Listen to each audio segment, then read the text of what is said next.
L'ordre du jour appelle les explications de vote et le vote par scrutin public sur la proposition de loi renforçant la lutte contre le système prostitutionnel.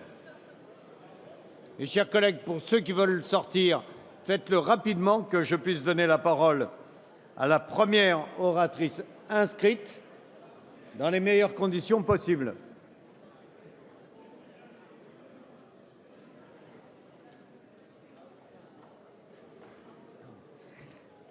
Dans le cadre des explications de vote sur la proposition de loi, la parole est à Madame Marie-George Buffet.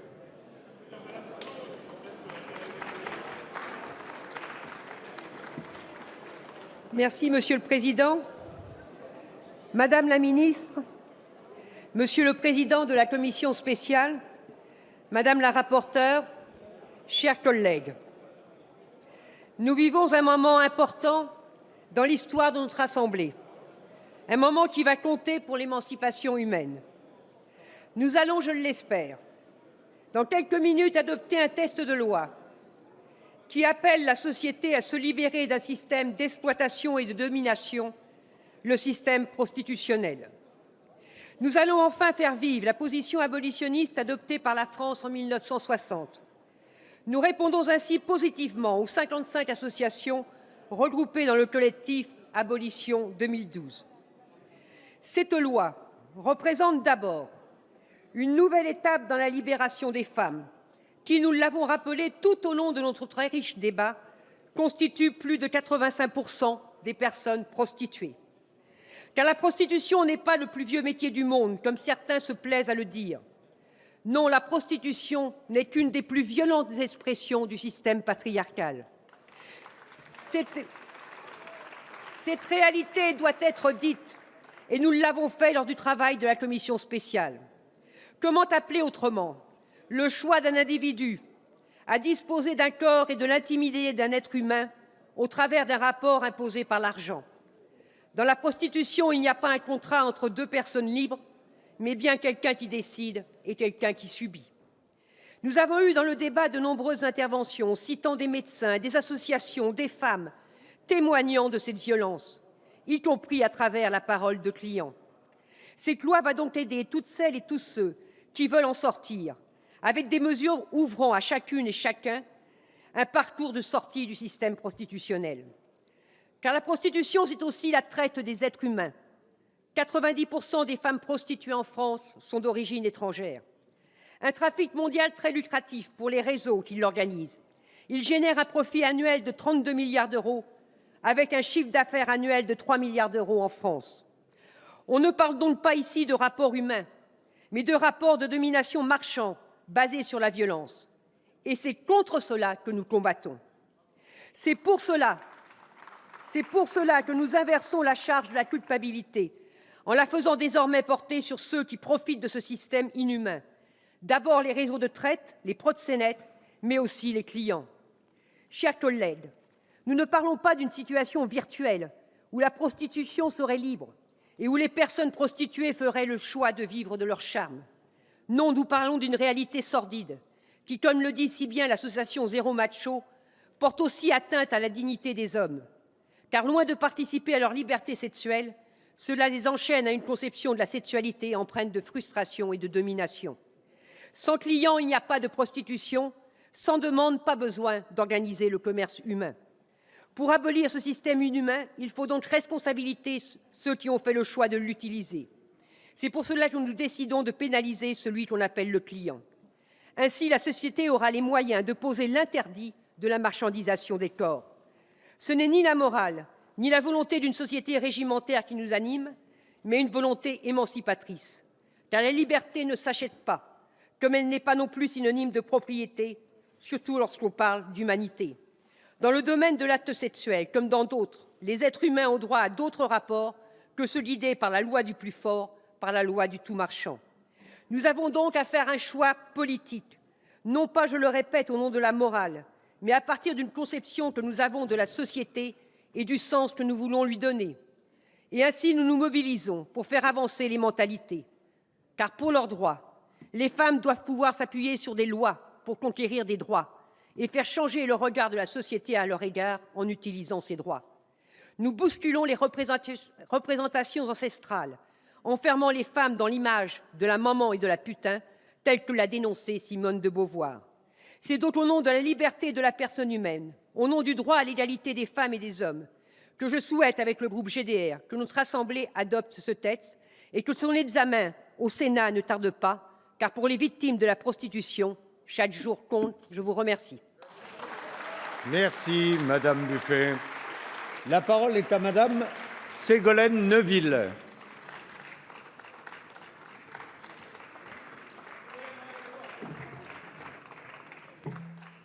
Monsieur le Président, Madame la Ministre, Monsieur le Président de la Commission, Madame la Présidente de la Délégation aux droits des femmes, Madame la rapporteure, mes chers collègues, nous nous apprêtons à voter un texte de loi qui porte sur un sujet très grave, la situation dramatique des personnes prostituées en France. Ce texte est le fruit d'un long travail parlementaire, débuté en septembre 2010 par Daniel Bousquet et Guy Geoffroy, et poursuivi ensuite par Maud Olivier et Catherine Coutel.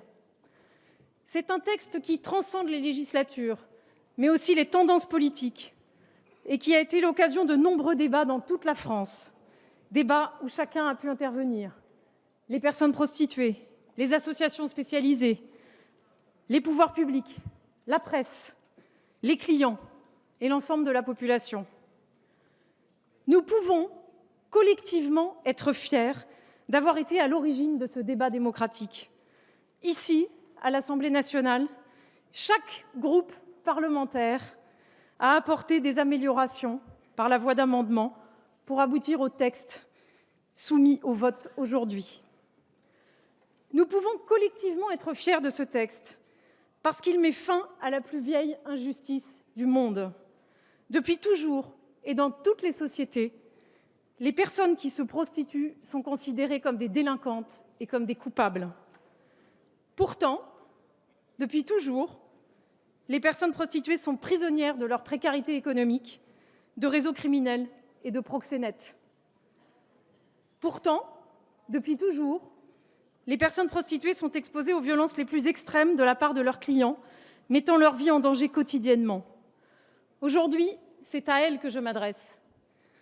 À ces femmes et à ces hommes qui vivent l'enfer de la prostitution et de la traite des êtres humains. Désormais, vous ne serez plus des délinquants et des délinquantes, car nous abrogeons le délit de racolage. Désormais, les associations auront les moyens de vous aider, car nous créons un fonds où l'État met 20 millions d'euros. Désormais, vous aurez droit à une véritable alternative à l'activité prostitutionnelle, car ce texte prévoit un parcours de sortie de la prostitution, avec un accès aux soins, aux services sociaux, une aide financière et une autorisation de travailler pour celles et ceux d'entre vous qui n'en avaient pas. Désormais, pour celles et ceux d'entre vous qui poursuivront l'activité prostitutionnelle, le rapport de force avec le client sera inversé. C'est vous qui pourrez le menacer de le dénoncer à la police s'il cherche à vous contraindre ou s'il est violent. Mes chers collègues, nous pouvons collectivement être fiers de ce texte parce qu'il responsabilise la société tout entière vis-à-vis des personnes prostituées. Il responsabilise d'abord l'État qui s'engage financièrement. Et je tiens à en remercier ici Madame la ministre des Droits des Femmes. L'État s'engage également en affirmant sa responsabilité dans l'accompagnement des personnes prostituées et dans la politique de prévention des risques sanitaires, sociaux et psychologiques. Ce texte responsabilise les clients des personnes prostituées en créant une infraction pour l'achat de tout acte sexuel. L'immense majorité des personnes prostituées en France sont étrangères et victimes de réseaux de traite des êtres humains. Poser cet interdit permet de faire prendre conscience aux clients qu'ils alimentent ces réseaux criminels avec leur argent. Ce texte responsabilise toute la société en affirmant des valeurs humanistes et de progrès. Non, la prostitution n'est pas un métier comme un autre. Non, la domination d'un sexe par l'autre n'est pas une fatalité, pas plus que la domination des plus pauvres par les plus riches. Mes chers collègues, nous pouvons tous être collectivement fiers de ce texte, car il participe à construire une Europe plus juste, où les citoyens les plus précaires des pays les plus pauvres ne seront plus réduits en esclavage par les réseaux criminels pour le plaisir de quelques-uns. Aujourd'hui, d'autres pays nous regardent. L'Espagne, l'Allemagne, les Pays-Bas s'interrogent. Ces pays qui ont laissé fleurir les maisons closes sont devenus des plaques tournantes de la traite des êtres humains et ils sont en train d'en prendre conscience. L'enjeu est de taille. La France sera-t-elle un exemple pour toute l'Europe dans le combat contre les mafias et le proxénétisme? C'est ce que nous souhaitons. La législation française sanctionne déjà très durement le proxénétisme. En 2012, 52 réseaux de proxénétisme ont été démantelés sur le territoire national. Avec ce texte, nous envoyons un message clair. La France n'est pas une terre d'accueil pour les réseaux criminels. Pour toutes ces raisons, mes chers collègues, le groupe socialiste votera ce texte avec une immense fierté. Et vous tous sur les bancs de cet hémicycle, vous tous qui avez longuement travaillé sur ce sujet, vous le savez, ce texte va changer durablement notre société en profondeur. Votez-le, votez-le pour toutes les jeunes filles et pour tous les jeunes garçons qui nous écoutent et qui nous regardent. Votez-le pour eux, sans hésitation, pour qu'ils puissent vivre dans une société où la dernière forme d'esclavage aura été abolie. Merci, Madame Ségolène Neuville. La parole est à Madame Marie-Louise Faure.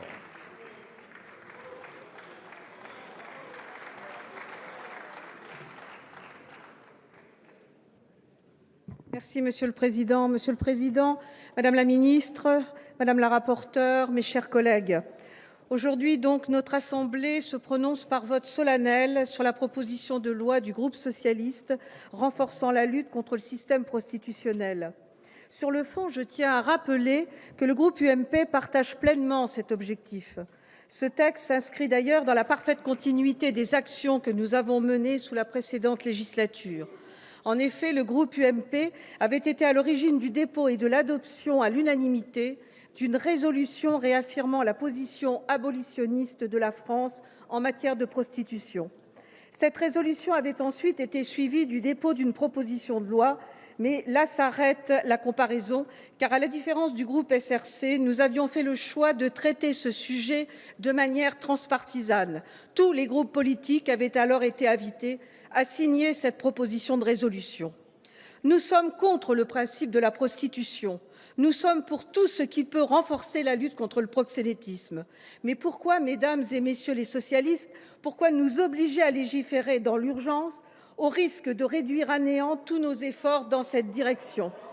Les débats que nous avons eus dans cet hémicycle ont montré la précipitation dans laquelle a dû travailler la commission spéciale et la confusion de certaines réponses qui n'ont pu nous être faites.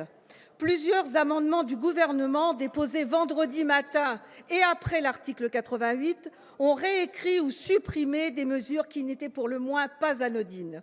Le Gouvernement a supprimé le filtrage des sites internet sur l'ordre de l'autorité administrative, dispositif pourtant voté par la commission spéciale. Le Gouvernement a supprimé l'octroi de la TA aux prostituées étrangères au profit d'une allocation spécifique à toutes les personnes prostituées parce que vous avez découvert que cette disposition serait inconstitutionnelle. À l'article 16, qui instaure la pénalisation du client, un amendement qui prévoit que la récidive du client constitue un délit et pas une simple contravention a été adopté avec la sagesse du Gouvernement. Ainsi, alors que la pénalisation des clients fait particulièrement débat dans l'opinion, le Gouvernement n'a pas été en mesure de nous donner une position clairement définie. Concernant la suppression de l'article de racolage à l'article 13, nous avons été obligés de vous arracher que c'était un choix politique et non une nécessité juridique. Or, en supprimant ce délit qui va de pair avec la pénalisation du client, nous nous privons de moyens d'action et d'investigation, surtout contre les proxénètes, et aucune disposition ne vient compenser cette perte. D'ailleurs, concernant la cyberprostitution, vous n'avez même pas cru bon attendre que le groupe de travail sur la cybercriminalité qu'a mis en place le ministre de l'Intérieur rende ses conclusions. Enfin, s'agissant du coût et du financement de la réforme, nous n'avons obtenu de vous que des réponses partielles, arrachées par la ténacité de notre collègue de Courson. Au final, si nous partageons votre ambition, vous n'avez pas su lever nos doutes. Parce que nous avons à cœur la qualité de la loi et son applicabilité, nous estimons que les dispositions prises dans cette proposition de loi ne permettront pas de lutter efficacement contre le système prostitutionnel et nous estimons que cette lutte mérite un travail législatif plus approfondi. Au-delà du fond, certains d'entre nous se sentent instrumentalisés par votre gestion partisane de l'ordre du jour. Certains d'entre nous se sentent caricaturés lorsqu'ils émettent des doutes. Comme un certain nombre de nos collègues sur plusieurs bancs de cette Assemblée, nous avons été choqués par la condescendance de Madame le ministre des Droits des femmes. Et cette proposition de loi, brandie tel un étendard de vertu par les tenants de ce texte, crée un profond malaise. Pour toutes ces raisons, les députés du groupe UMP, qui avaient abordé ces débats en pensant s'abstenir au stade de la première lecture, voteront chacun selon sa conscience. À titre personnel, je voterai contre et cela ne fait pas de moi, comme je l'ai entendu dire, une ringarde partisane de la prostitution. J'ai assisté à tous les débats et je suis tout sauf indifférente à la situation des personnes prostituées. Je pense juste qu'elles valent davantage qu'un texte à ce stade inabouti, voire contre-productif, qui risque de faire plonger les prostituées dans encore plus de clandestinité, moins d'hygiène et plus de violence. Merci. Merci, madame. La parole est à monsieur Charles de Courson et je fais annoncer le scrutin.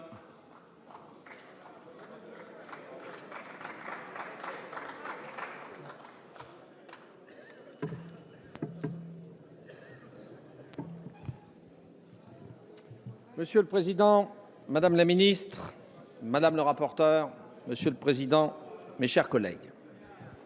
Cette proposition de loi renforçant la lutte contre le système prostitutionnel que nous sommes aujourd'hui appelés à voter soulève une question qui relève de la conscience de chacun.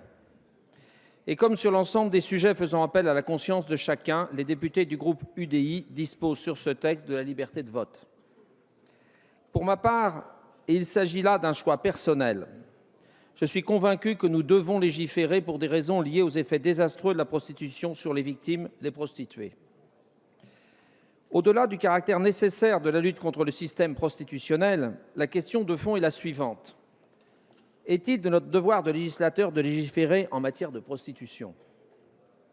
Mes chers collègues, quel est celui d'entre vous qui souhaiterait que sa propre fille ou que son propre fils se prostitue?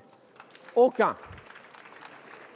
Alors, comment peut-on vouloir pour les autres ce qu'on ne voudrait pas pour un membre de sa propre famille? La prostitution est un drame, car elle expose les personnes qui la pratiquent non seulement à des risques sanitaires, mais surtout à des troubles physiques et psychologiques graves. Elle contraint les personnes qui en sont victimes, livrées à la merci de leurs proxénètes, à survivre dans un système où la violence est omniprésente. La prostitution d'hier ne ressemble plus à celle d'aujourd'hui. Essentiellement organisée par des réseaux, 90% des prostituées sont des étrangers. Elles dissimulent sans réellement y parvenir par le biais d'Internet la dure réalité prostitutionnelle. Parce que le proxénétisme est l'une des formes d'esclavage qui subsistent dans notre société. Parce que, quoi qu'on en dise, et quelles que soient les circonstances, les prostituées ne sont jamais libres. Parce que la prostitution nie le principe de l'indisponibilité du corps humain et qu'elle est en cela contraire à l'éthique. Parce qu'elle pose des problèmes de santé publique, nous devons agir pour lutter contre cette forme de violence. Cela, nous pouvons le faire en accompagnant les personnes qui souhaitent sortir de la prostitution à travers un contrat de réinsertion et en améliorant à travers une meilleure éducation au respect de l'autre et de son corps, la prévention de la prostitution en direction des jeunes. Nous pouvons et nous devons également le faire en responsabilisant le client, presque toujours un homme, celui dont on parle peu, mais sans lequel la prostitution n'existerait pas. Pénaliser le recours à la prostitution, c'est adresser un message à ces hommes, alors que les prostituées sont pour 90% des femmes, lui rappelant qu'ils contribuent à entretenir et à développer le système prostitutionnel. C'est le dissuader de pérenniser les situations de violence que son comportement crée et entretient. Si la France a fait le choix d'une position abolitionniste juste dans l'immédiate après-guerre avec la loi Marthe-Richard, c'est plus pour refuser de voir la prostitution comme une fatalité, comme un phénomène inhérent à toute vie sociale, plutôt que dans l'optique de vivre un jour dans un monde sans prostitution. Ne soyons pas naïfs. Nous ne pourrons jamais totalement éradiquer la prostitution dans notre société, mais nous pouvons agir pour la réduire. Pour autant, tant sur la forme que sur le fond, la proposition de loi comporte des imperfections. Défauts techniques, d'une part, les outils de lutte contre la prostitution via Internet méritent d'être améliorés. Le gouvernement, d'ailleurs, a reconnu les limites du dispositif proposé, puisqu'il a supprimé la mesure relative au blocage de sites Internet par voie administrative. Nous avons rencontré le même problème, mes chers collègues, en ce qui concerne les sites pédopornographiques, dont le décret est attendu depuis bientôt 3 ans, alors que la loi avait été votée à l'unanimité. Sur le risque d'utilisation de la régularisation des prostituées en situation irrégulière pour favoriser une immigration clandestine, le texte doit également être amélioré. Mais il ne faut pas dire que ce dispositif va entraîner une immigration irrégulière massive. D'autre part, nous regrettons la méthode un peu précipitée. Un tel sujet aurait mérité de faire l'objet d'une réelle étude d'impact, en particulier budgétaire. Il aurait également mérité que l'on auditionne des acteurs essentiels de la lutte contre le proxénétisme, tels que le chef de la brigade de répression du proxénétisme. Concernant le fonds pour la prévention de la prostitution et l'accompagnement social et professionnel des personnes prostituées, la ministre a indiqué lors des débats qu'il serait doté annuellement à hauteur de 20 millions d'euros, à partir de la loi de finances initiale pour 2015 seulement.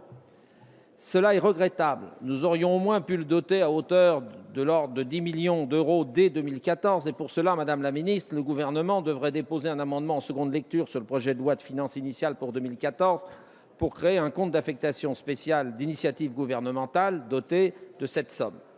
En dépit de ces réserves, je voterai en faveur de cette proposition imparfaite, certes, parce qu'elle va dans la bonne direction. Merci, Monsieur de Courson. La parole est à Madame Barbara Pompili.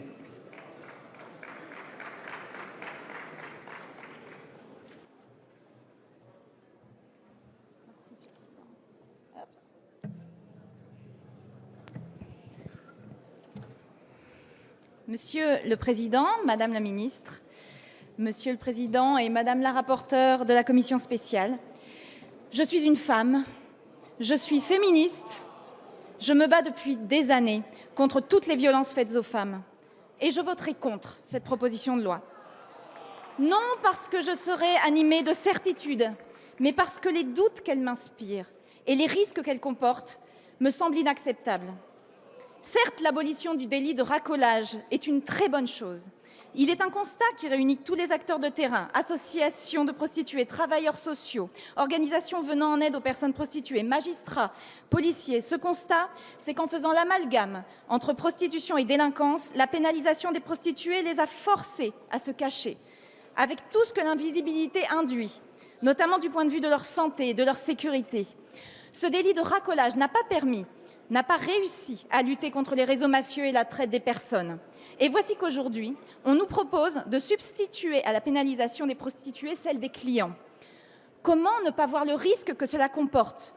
Comment ne pas écouter toutes celles et tous ceux qui nous disent qu'en agissant de la sorte, c'est-à-dire animés par la même logique répressive, qui passe à côté des causes et des conséquences, nous prenons le risque de fragiliser encore plus la situation des personnes se prostituant. La pénalisation risque de pousser les prostituées dans la clandestinité et la clandestinité favorise les réseaux de traite. Ce risque, en votant aujourd'hui, nous ne le prenons pas pour nous-mêmes. Nous le prenons pour des femmes, pour des hommes et des transgenres. C'est leur santé, leur sécurité qui sont en jeu. Et lorsque nous légiférons, c'est bien leur sécurité et leur liberté que nous devons chercher à renforcer.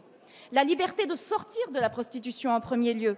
Si nous nous réjouissons que ce texte propose un accompagnement des victimes de la traite qui pourront disposer d'une identité d'emprunt et d'un suivi au long cours pour échapper à leur réseau, et si ce texte permet la domiciliation des personnes prostituées auprès d'associations, nous sommes nombreux à penser que cela demeure insuffisant.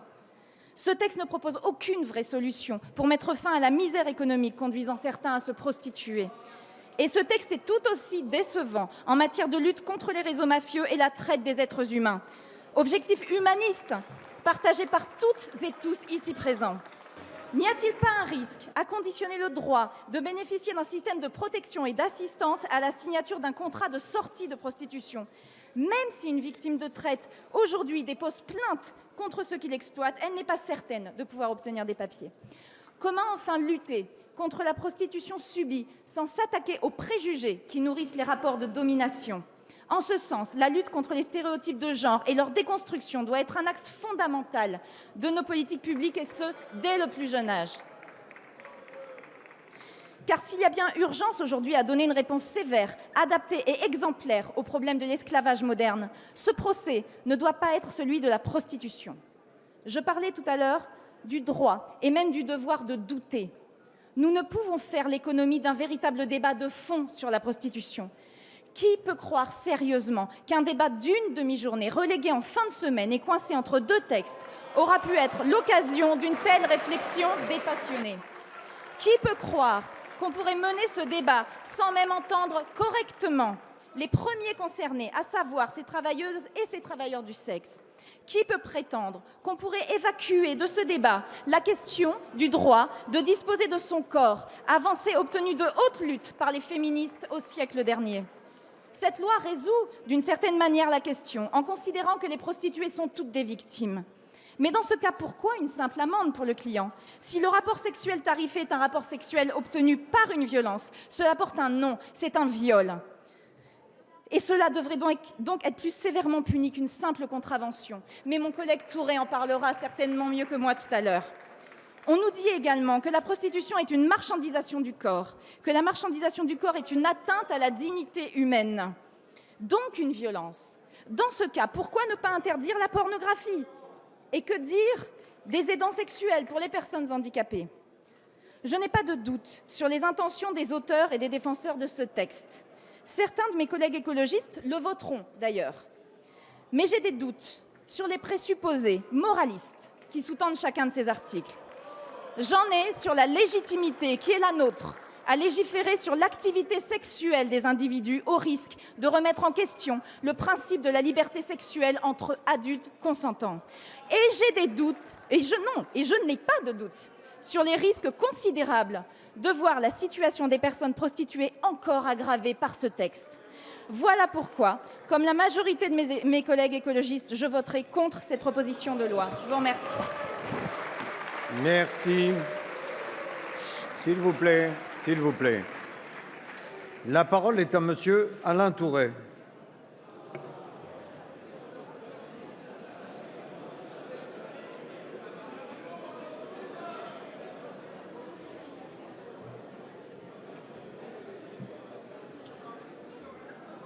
Monsieur le Président, Madame la Ministre, Mesdames, Messieurs les Présidents, mes chers collègues, la prostitution a toujours hanté l'inconscient collectif. Depuis 2000 ans, depuis toujours, la société des bien-pensants hésite entre répulsion et compréhension. La prostituée est omniprésente depuis l'Antiquité jusqu'à nos jours.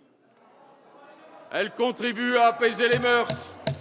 Certains estiment même qu'elle a contribué à sauvegarder le mariage. Le roi avait ses maîtresses qui se comportaient en prostituées. Mais la maîtresse a des enfants, elle est donc un danger pour l'ordre établi. La prostituée répond en revanche à un besoin momentané de l'homme, ce macho, ce phallocrate qui a tant besoin de sa force virile. Cette vision est sans doute décalée à l'heure de la prostitution par Internet, à l'heure de la prostitution des femmes immigrées sans papier, à l'heure de la prostitution étudiante. On pourrait s'en tenir là et estimer avec Elisabeth Badinter que l'État n'a pas à légiférer sur l'activité sexuelle des individus. Car de l'abolition à la prohibition, il n'y a qu'un pas. Et nous savons tous que la prohibition est un leurre et un danger pour les prostituées. Cette loi nous aura permis de réfléchir sur la prostitution et de rappeler avec force un certain nombre de vérités. Première vérité, ce qui est odieux, c'est la traite, c'est le proxénétisme. Le proxénétisme est l'ennemi des femmes, il est l'ennemi du genre humain, il est l'ennemi de la société. Il maltraite les femmes, il les brutalise. En 2012, 572 proxénètes ont été arrêtés. Il faut s'en réjouir, d'autant plus que dans la culture policière, le proxénète est souvent un allié et souvent une balance. Renforçons donc toutes les structures policières de lutte contre le proxénétisme, contre les proxénètes, ces macros qui gagnent plus de 100 000 € par an et par prostituée. Cet argent, ils le réinvestissent dans les gangs, dans les armes, dans la drogue. Ils pérennisent la mafia. Soyons donc intraitables avec ces criminels. Il faut en revanche aider bien évidemment les prostituées qui en France sont de 20 000 à 40 000. Certains trouveront paradoxal d'aider une prostituée sans papier, une émigrée qui bénéficie de plus d'aide que la femme étrangère sans papier qui ne se livre pas à la prostitution. C'est pourtant le seul moyen de mettre fin à la prostitution et il faudra bien y consacrer, Madame la Ministre, plusieurs dizaines de millions d'euros, ce à quoi vous vous êtes engagée. Troisièmement, il faut bien sûr abroger les délits de racolage actif et passif, ce qui sera d'autant plus simple qu'ils ne sont plus poursuivis, puisque nous sommes passés de 1028 condamnations en 2005 à 148 en 2010, le parquet se contentant désormais de ce qu'on appelle un rappel à la loi. Mais enfin, cette proposition, elle a une proposition phare, c'est vouloir punir d'une peine d'amende tous ceux qui sollicitent les prostituées, ou mieux, ont un rapport sexuel avec elles. Cette proposition est dangereuse. Bien plus, elle banalise le viol. Pourquoi donc? Bien parce que j'ai étudié avec beaucoup d'attention votre analyse. Vous nous dites ceci: se prostituer, c'est vivre en étant morte pour survivre. Les prostituées sont des personnes vulnérables qui ne disposent pas de leur libre arbitre, tant elles sont battues. L'acte sexuel leur est en réalité imposé, jamais elles n'y consentent. C'est très expressément la définition du viol. Qu'on le veuille ou qu'on ne le veuille pas, qu'est-ce que c'est qu'un viol?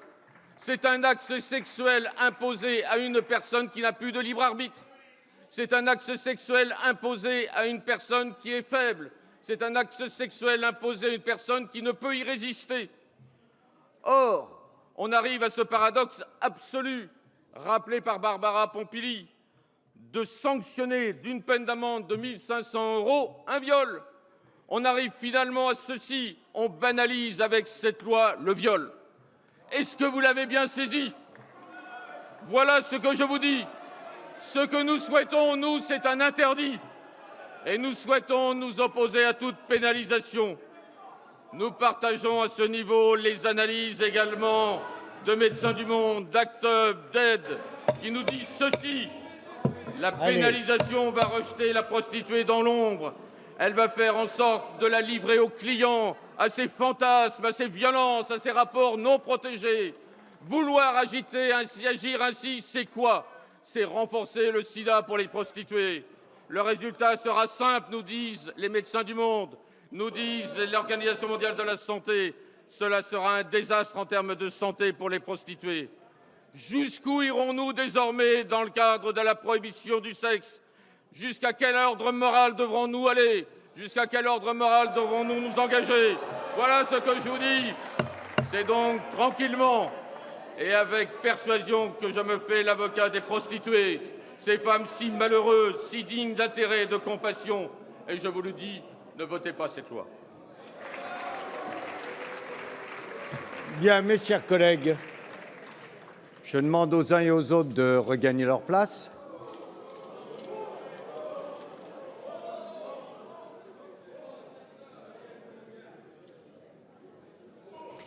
Je vais donc mettre aux voix la proposition de loi. Le scrutin est ouvert. Le scrutin est clos. Voici le résultat du scrutin. Votants 485. Suffrages exprimés 406. Majorité absolue 204. Pour 268, contre 138.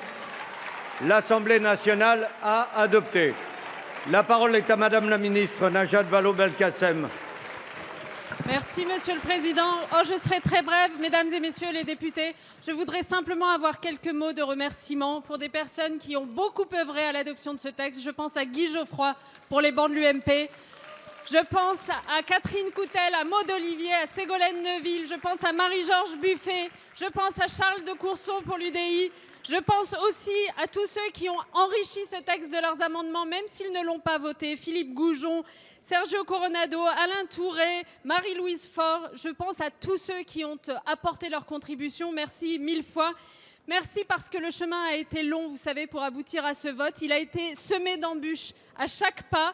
Je vous remercie d'avoir cru à ce texte, de n'avoir pas cru à la fatalité. Je vous remercie d'avoir accepté de regarder la prostitution telle qu'elle est et pas telle qu'on la rêve. Je vous remercie de nous donner les moyens de lutter efficacement contre les réseaux. Merci de tendre la main aux victimes des réseaux, de la traite et de l'exploitation que vous dénoncez tous. Merci enfin pour ce principe que vous posez, ce principe simple qui va permettre à des jeunes filles et à des jeunes garçons d'éviter de tomber en prostitution demain grâce aux lois de la République. Merci. Merci, Madame la Ministre. La séance est suspendue.